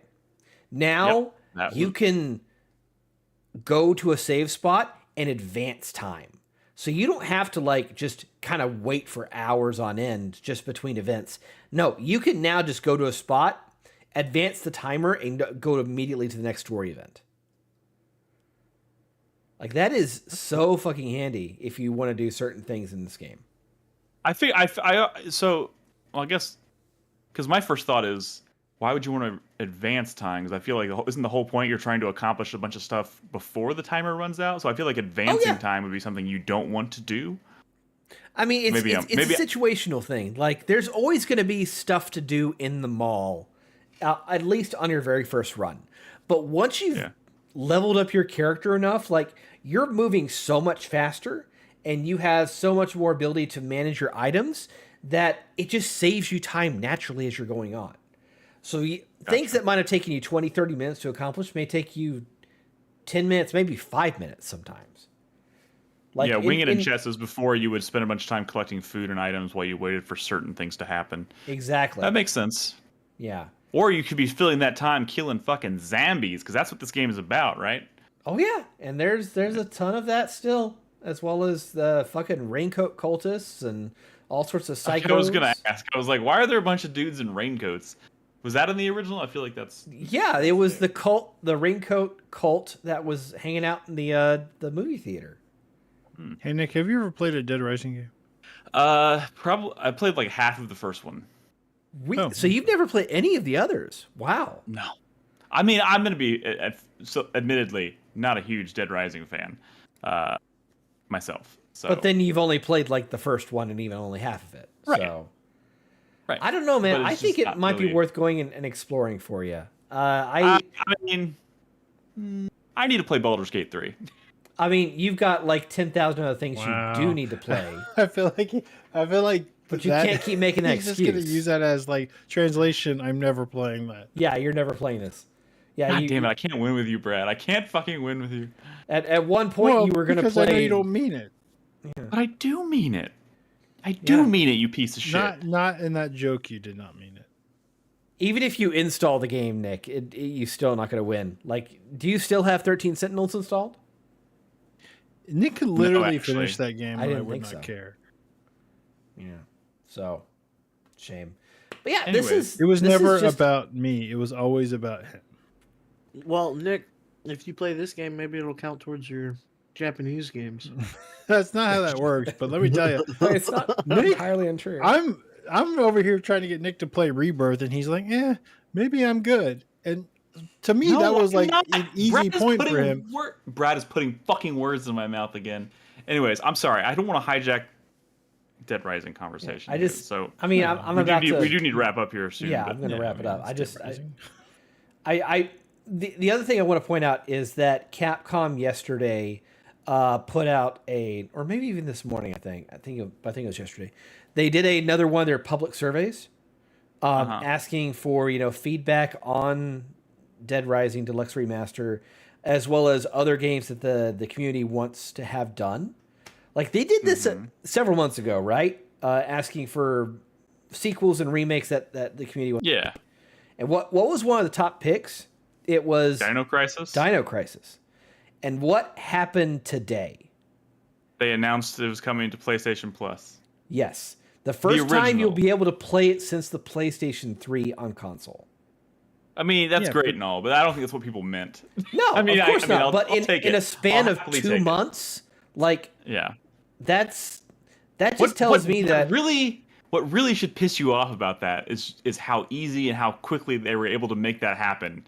But they really just needed somebody. Those things might not even be related. Like I was looking at like the classics collection that, who even has like the most expensive tier of the PlayStation thing, but there's like a lot of stuff on there now. It's actually kind of crazy. I mean, I'm just the opinion that I think Capcom's at a point in their lifespan right now where they're looking back at their back catalog. They're realizing they have a lot of IP that they can capitalize on, and it's just not out there for people to buy. And a thing like a deluxe remaster like this that looks at their older games and just gives them updates and a little bit of paint for relatively cheap amount of work, like it's worth the idea. I get what you're saying, but like when they're just doing a bunch of this stuff, but while also not advancing a series, like not releasing new entries in a series, it feels empty. It feels hollow. You know what I mean? Like if they had announced Dead Rising 5 and then in the meantime they were releasing this stuff, I'd be like, great, fantastic. I mean, I don't really care much about Dead Rising, but at the same time, like for people who are fans of Dead Rising, like that would be amazing. I feel the same way about the Dino Crisis thing. I would not put it past Capcom for some kind of new Dead Rising project to be in pre-production right now. Give me Dino Crisis 4, god damn it. I don't know. Technically, Capcom has like 1,000% in the past have done remasters with the intention of seeing how they do and kind of going from there and having those plans kind of fall flat. It happened with Onimusha. It happened with Darkstalkers. Those underperformed, and they said, you know what, maybe we're good. Yeah. So if this thing doesn't really like kill it, then maybe that's it for Dead Rising. I mean, that's a distinct possibility, Oh. but there's other things to think about, like the GOG ports, PC ports of the original Resident Evil 3 games, or 3 Resident Evil games. Like Resident Evil 3 Nemesis comes out tomorrow on GOG. And you like- and 3 other people are gonna buy that. Who the fuck? No, that's not fair. But you know what I mean. That's Okay. a little unfair. Yeah. I don't know. I am optimistic about Capcom's prospect for their back catalog. Yeah, you were talking mad shit about Monster Hunter Wilds earlier. Just saying. Look, What? Just saying. Who does that? Literally, Yeah, I missed like, the something most today, hype didn't game, I? actually. Yes, they announced the sequel to Ghost of Tsushima today. Did you see that, Crispy? Yeah. Oh, well then no. But you was didn't there a Monster Hunter Wilds? Yeah, yeah, yeah. Oh, Crispy, Yes, there you was. need to watch that trailer. February- It is. it's a good trailer. Oh, February 28th is the release date as well. It moved the needle for me with Wild. Shit! Oh shit! Precisely. Okay, guys, let's go ahead and wrap up the show with the 4-player minute. I know the segment's gone a little long because of our technical difficulties earlier, so let's go ahead and wrap it up. 4-player minute. Final thoughts for the week. Brad. My final thoughts First are with off. Zelda today. Good old Princess Zelda. Good old Zelda. I gotta be honest, I'm excited, but I have concerns. As much as I love the series, as much as I love Breath of the Wild and Tears of the Kingdom and Link Between Worlds, which just has big energy from all those, I'm a little concerned that. So we know that this new one has like some Breath of the Wild energy to it, right?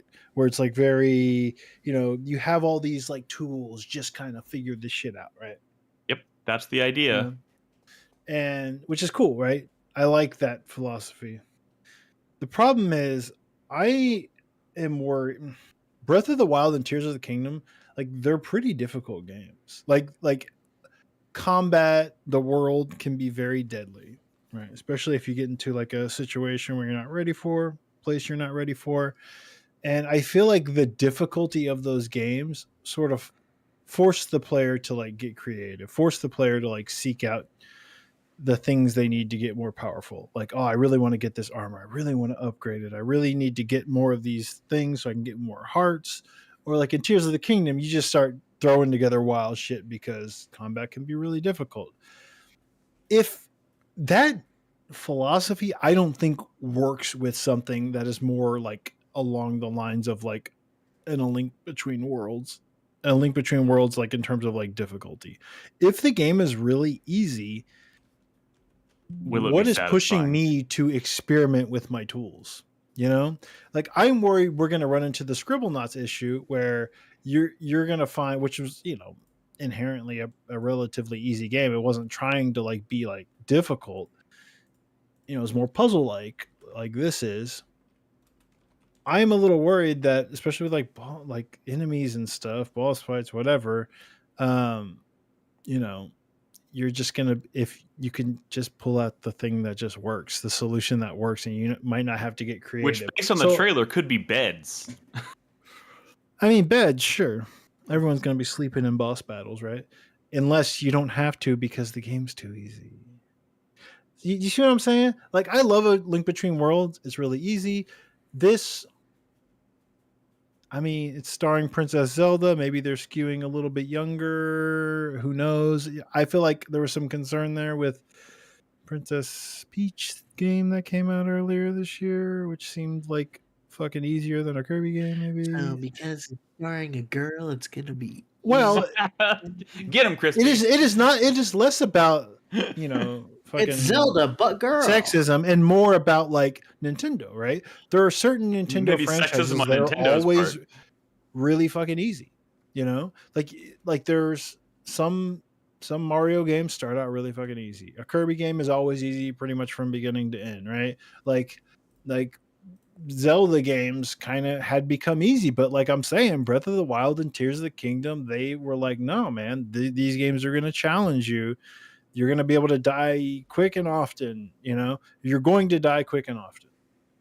There's no way this game is bringing that to the table. So I'm just curious how they're going to handle is that. it going to like? We're going to find out in what's it like gonna 8 be like? hours. We're going to find out 8 what hours. this game Is that reviews when like. the critical reviews come out? Well, I'm just going to play it and find out. Well, but sure. Yeah. I mean, I don't know how critics are going to. I can see this game reviewing critically very, very well, but still I mean, end up like- being like- too easy for a lot of people. Like this is you got to understand, this has happened before with A Link Between Worlds, which is not only a very easy game, but like remember that game was designed around renting items before you bought them. Oh yeah. But I never died once in that game, which means when I rented an item, I just had it. I Owned it. You literally owned had it. 0 deaths in A Link Between Worlds, which means the core conceit of renting items didn't exist in my game. Do you see what I'm talking about? Yeah. So I'm hoping. But to me, if I'm Nintendo and this is my first Zelda game, I hate to say it, I'm also probably not going, well, I'm also going to make this very tough. I'm just worried. I'm worried that Nintendo is sexist. Yeah. See, yeah, there we go. It's sexism on Nintendo's part, which is possible. Yeah, but what if this is the one time where they're like, let's really kick those kids in the dick? Like, Kick those in the vagina, you mean? yeah. Get out of our hobby. It's too hard. Yeah. They're gatekeeping. Nintendo hardcore. Oh my god. Okay. Anyways, that's pass what it to I'm Nolan. thinking about this week. I'm still very excited for that. But yeah. Nolan, what's your final thought for the week? As people know, not potential. There's a kiddo on the way. So I've been doing a lot around that. I'm starting to prep nursery stuff, and there's just a lot involved: painting, wallpaper, all that jazz, cribs, rocking chairs. So that's consuming a lot of my life right now. What's up, guys? It's funny you say potential because with my second child, Malia at one point was like, you know what? I changed my mind. With like a month left, she was And then You know what? legislation passed, and oops. I'm good. I don't think but in fact, I think we were at the hospital and she was like, you know what? I'm good. Let's go home. This is a mistake. Yeah. Anyways. So that'll Go be a ahead. fun story for the family to laugh about. We don't have to tell Griffin. I listened to podcasts but from no. 20 years ago. Oh, fuck. I promise That you, he's explains never so gonna many hear this things.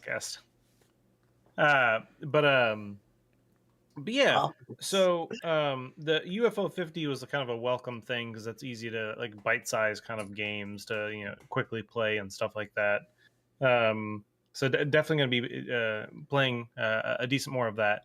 The one, Yeah, while I'm in offline mode, Nolan, thanks. We just made a discovery. I don't even want to say it. We're just going to scare Nick off.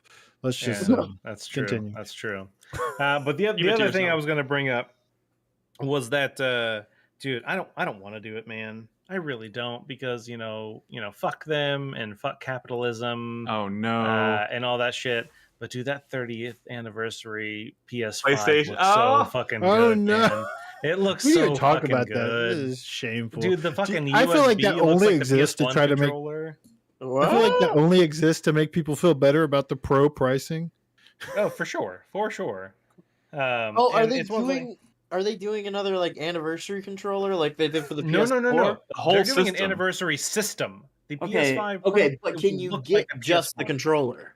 Yes. Because they did. Yeah, they will did probably sell it. They and it did looks the, like- the Guess how much PS1 the system is, though, controllers Crispy. on PS4. Just So the it looks like controllers. yes, they will have just the controller. How much? I think $80 because they upped the price of them. Yeah. Yeah, but the system with the drive, With Did a it come with hard extra or with a controller? disc It's- drive? it's $900. Shut the Yeah, fuck it's up! insane. Shut the fuck up! And it's limited to What? 12,300 units. Yeah, the fact that it's so- 12,000 is insane. Joe Biden Like, did this. Oh, But I feel like they No. did that to make $700 seem like it's not that bad. It's Probably. Jover. anyway, that's my 4-player minute. Don't do it, Nolan. Dude, I don't necessarily I don't want the fucking $900 one. I just want a PS5 that looks like the PS1. That's all. Oh, you I know want. what? You have a kiddo on the way. Treat yourself. Yeah, that's true. I gotta What? spend the money now while I You know still what? have it. You know what? The last PC I built was like right before the first one popped out, so I don't think I can afford another one anytime soon. All right, Crispy. It's gotta last you for 20 years. Yeah. My final thought. I already kind of got into it a little bit while we were talking about Space Marine, but my final thought is that I am becoming more of a Warhammer fan, and I'm scared. That's Rest in dangerous. peace, I'm so Wallace. scared. Dangerous. I'm so scared. I'm just a filthy goddamn woke tourist. Just imposing myself on this pure masculine Western hobby. And I am afraid that I'm gonna start actually spending money. I don't know, man. There's a Games Workshop store like within 5 miles of my house. You're gonna be Really? painting and everything? Well, Is this okay. what you're here's the ordering? That's where thing. it really Here's starts the to get thing, expensive. because like I've already got the stuff for building the models because it's a lot of the same stuff you'd use to make Gundam kits. Yeah. And one of the D&D groups that I play with, like the DM is really big into using like model terrain and using minifigs. So like we've been going over to his house and like painting minifigures. So it's all You're kind of like pregnant, baby. lining up, and then it's like, okay, well I guess I just gotta like buy a couple books and learn how to play Warhammer 40k, and then buy a fucking tape measure and 9,000 D6s and what. Why not? You're like, why not? Like, I'm already so far gone. Like, I'm already just why shouldn't I just adopt Why every shouldn't dorky hobby I can find? Like, Crispy. why shouldn't I? Crispy. I'm not gonna have children. Fuck that. You don't It's have the a Lord of the Rings, I'm like, gonna buy some Dark Bilbo Angels. Baggins. Like, why shouldn't I have this? Crispy. Yes, I'm like, why shouldn't I? Crispy, It's you fine. you don't have a child coming. Treat yourself. Treat yourself. Treat yourself. Yeah. Good luck and Godspeed with that. Keep us posted. The first time I try to paint one of those guys and it doesn't look like the box, I'm gonna Done. throw it all away. All right, Chris Davis, how are you gonna treat yourself? Treat myself because I will treat Horsehair myself. mattress. Well, you No, bought a house, so Yeah, that's like you're building a house. So like, I you've treated done enough Why myself- did you do this? We might have actually gotten through this without a House Talk 4-player minute for once. well, and today was a big day I'm sorry. because today was my pre-drywall inspection. So Oh my Realistic. god, we Oh are my god. we are not talking about drywall. you brought this up. You brought this up. I will not regret talk about it, but I'm just mentioning drywall it. inspection. Yeah. So it was today was a very busy day for me. The thing I'm most excited about right now, other than Ghost of Yotai, which they announced that it's Is that how you say that? I don't actually know. But the person playing the main character Atsu is Erika Ishii, and that is really cool. I'm glad to see her. What do we know her from? Where do we know her Game from? Changer? She's done a lot of D&D stuff. She's also done a lot of voice work. You probably heard her voice. It's just she's not a big. She's not like a Laura Bailey or a Jen Taylor or something like that. Yeah. Yeah. She's yet. Yet. Because that's the other thing with the announcement of this game is that they're talking about this being the stepping off point for a movie and maybe even a TV show. Well, that movie. Yeah. They've been talking about doing the Ghost of Tsushima movie since the first game was still like Take it easy, Sony. height of Let's its just, popularity. let's just make sure the game's good first. Yeah, where's that Well, for- Horizon show? The Horizon show. I'm pretty sure it's canceled. I heard that they're making it woke, God of War show. right? And up, shut up. Because a woman of color is the main character. Ah, it's so great. I can't wait. Yeah. Which one? What? Ghosts of Yotai. It is a woman of color as the main protagonist, and I'm here for it. Yeah. I can't wait. Wow. Not enough makeup, am I right? Is she demure and mindful? Y'all gotta be careful because I have a feeling at some point there's gonna be somebody, you do it enough, somebody is gonna start to wonder if you're not Yeah. kidding. You're right. You're right. The sarcasm doesn't help. The number of sarcastic sexism and woke jokes that have been made in the past 20 minutes. Or we appeal to both audiences, the idiots who are too stupid to sense the sarcasm, who are like, yeah, you tell them, Brad, and then the people who know the truth. Yeah, You and know, then who know those I'm being people get into sarcastic. arguments about who we're making fun of. Yeah, Nah, fuck exactly. And those we'll idiots. be like Matt Stone and Trey Parker. We're having our cake and we're eating it too. Meanwhile, we're just making money. See, look at Glegor. He's like, oh, he was kidding and a little disappointed. It's like, well, maybe Nolan's on my side. Well, the other thing that has me excited right now is tomorrow, Resident Evil 3 Nemesis comes out on GOG, aka the best Resident Evil game. I will not be taking your questions. And I just decided to play Resident Evil 2 on GOG over the weekend just because I could. I had no idea this was happening. In fact, someone in chat brought up, what if GOG decided to release Resident Evil 3 this week for September 28th? I was like, that'd be lovely, but I didn't think they'd do it that fast. Next day, the fucking announcement. I am so Boom. happy right now. So, Well, yeah. congratulations. I I'm disagree happy with you for you, but like, wholeheartedly. how many times have you played through these Resident Evil games? It's well, here's like- the thing: was that Resident Evil 2? I had not beaten that game this century. What Wait. the fuck? Yeah, this century? I played it when it originally came out. I don't remember how far I got with it. I don't even remember if I actually beat it or not. Dude, But- Resident Evil 2. Wait, is you so don't know if you've beaten Resident Evil 2 ever? The original game, yes. You're a That's fucking crazy. monster. And you're out here saying like a shit. remake on the GameCube or whatever. You're out here saying shit like Resident Evil 3 is the best Resident Evil. Nemesis is the best one. Also, it's I it's didn't true. play the first two. This makes so much more sense, Chris Davis.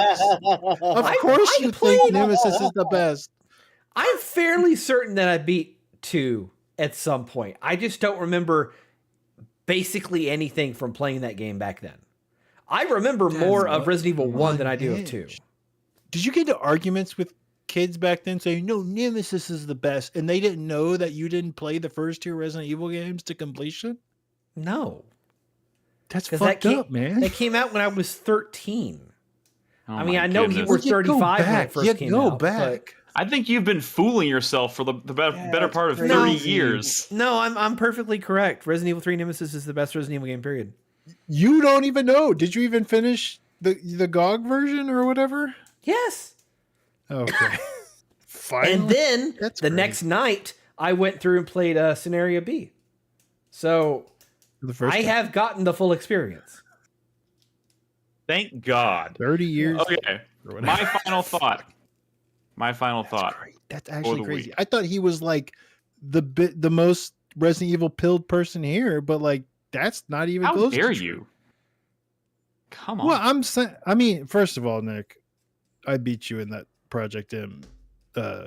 Resident Evil okay, 2 first of race. all, you might just be better at video games than I am, Brad. Suck a dick. I okay? mean, Come on. and like Resident Evil more than you. Maybe Well, video you- games is one you- of those things where the fastest isn't the best, you know? Yeah, technically Yeah, you were the like- fastest like at it, but Yeah, you that's did true. lose It severely. did me no favors in Resident Evil 4, that's for sure. Look, I love me some Resident Evil. Like I love me some Resident Evil. Yeah. Anyways, my final thought for this week. I just wanted to share. I took a whole week off. I had such grand plans. And I played a That's lot so- of video games. I played a lot of video games during that week. Just the wrong ones. No. They're all games. I'm playing all these games, and I wanted to finish at least one or two of them. I managed to platinum Astrobot during that week and Okay. get through most of a significant chunk of Black Myth Wukong, and I just finished Black Myth Wukong in the past week, which wouldn't have been possible so quickly without taking that time off. But Black Myth Wukong, man, fucking phenomenal game. Like, kind of blown away by like how far that game took it and like the final chapter of that game is something completely unexpected, completely unlike the chapters that preceded it. You're fucking flying around on a Nimbus cloud and like What? riding on the back I mean, of a that is giant what you do. grasshopper, dude. It is crazy. And then you end up in this like just ridiculously, like relentlessly beautiful, like set piece kind of finale that ends in like one of the best like action game boss fights that I've had in recent memory. Like it ends so great, and that whole journey was phenomenal. Not to mention, like I've talked about it before, like all those like animation, like they call them music videos. I guess they are music videos technically that play in between each chapter that are all animated by a different artist in a different style. There's They so call them. much. They Yeah, play music videos. You go to after you finish a chapter and you watch this cutscene, quote unquote, and you go back to the main menu. There's a section that says music videos, and you can rewatch those animated because they're all like 4 minutes long and they have like music playing throughout the entire thing. But that I don't know why they chose to call it a music video. I guess that's what they are. It's a story being told over the course of a song playing. So I guess so. But it's all just it's kind of unreal. I was so kind of blown away by that game. Does it top Stellar Blade? Yeah, probably. Does it Probably. top Nine Souls? Don't fucking ask me that question right now, Brad. Wow. Don't ask me that question. Don't ask me that question. I'll figure out how I'm gonna handle all that later. Wow. But yeah, I just want to say, because that is another game like Space Marine 2 that I think reviewed pretty soft for what it actually is. Reviewed soft. Dude, the game Both got, those games scored well. What are you talking they about? scored well, but like I think those games are both deserving of much higher scores. But Like whatever. 90% of games are like 79 or lower. What are you talking about? Like, I feel like they did great. We are poisoned by Fantasy Critic because Fantasy that Critic was the shouldn't worst fucking thing that matter. could ever happen to us. Shouldn't fucking matter. No, I'm that's just not super, okay. I'm First just of all, yeah, I mean, constantly aware. okay. First of all, that's not true. Get good. But second of all, like to say that about a Warhammer / Saber Interactive game and a game from an unknown Chinese studio, the fact that like these games are like scoring in the 80s is like insane. Actually, like No, it Fantasy is. Critic aside, it's insane. It like is insane these that they're games came out great.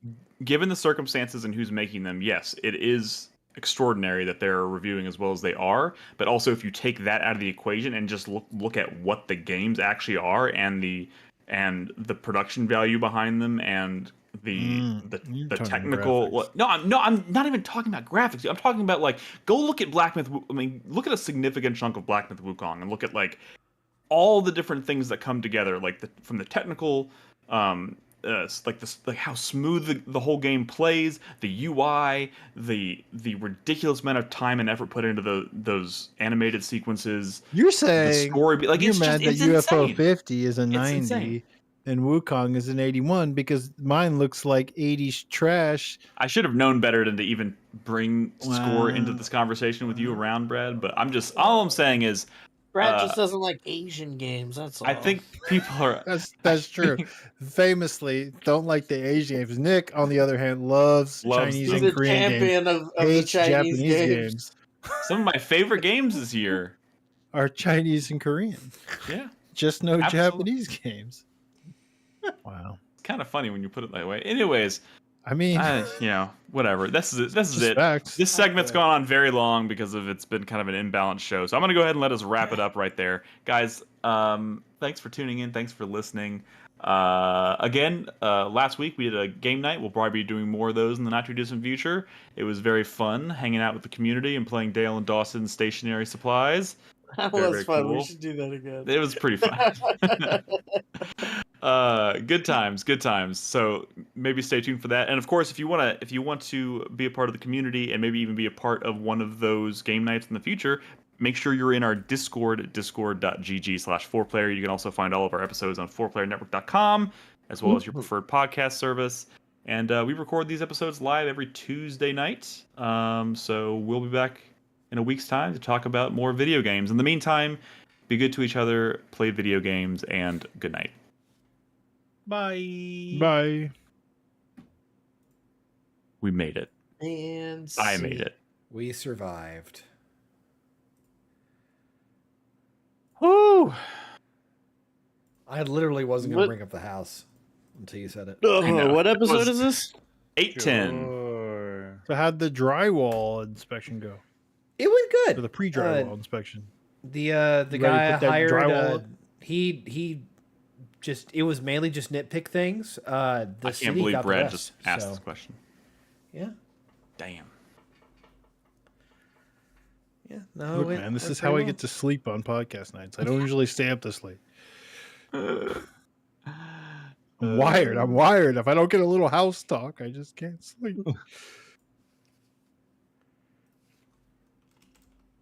You know, I lit one of the fires in the trash cans last week. And I think I got away What? with it. What? You On lit Dale a fire in a on trash Dale and can? Dawson Stationery Oh. Supply. Oh, I think You gotta talking lead about, with that, at Nick. I your thought you were talking about real job life. or- Yeah. I lit the fire and nobody knew. And I was like, oh, this feels cool. Like nobody knows it was me. I think I did. I did a fire Was at one it- point. Who did the fire when Chris Davis was standing right next to it? That also Chris might have Davis. been It wasn't me. Oh, the best one was when I went and I was like, oh, I managed to secretly install the virus on Nolan's computer, and then I was still carrying around the disc in my hand, and Nolan was like, he's still carrying it. I was like, wait, I gotta put it down? Yep. Oh my god. I tried really hard to just play it off. I was like, I don't think I fooled him. Well, the thing is, you get a notification when someone like when your computer gets a virus. So I immediately knew my computer had a virus, so I started walking back to my computer, and Nick was walking away from it, holding a fucking infected disk. I didn't know it was in my hand. God damn it. Thank you, Skittles. That's nice of you. Ugh. All right. Well, I am going to retire and hopefully actually sleep. So, I wish I could retire. yeah, me too. We're not ever going to be able to afford to retire. Oh God, don't say. We're fucked. Well, I just mean, gotta we're win not the buying lottery. $6,000 mattresses either. Dude, I got an ad on Instagram that was like, "Don't let your friend buy that $5 mattress without showing them this video." And I was like, "What the fuck?" People are it buying was like- $5 mattresses. $5,000. Oh, 5,000. Okay. I was like, that's And not it a was good about mattress. some nectar or something mattress. Nectar? and it's all fancy or whatever. And I was like, I should show this to Chris Davis. Send it to me. Don't, Shoot. don't let your Wow. They really are listening. Yep, always. Always are. listening. so comforting. Ooh, shit. All right, fuck y'all. I'm out. Fuck you, hoes. Bye. All right. I mean, I was going to ask Crispy something.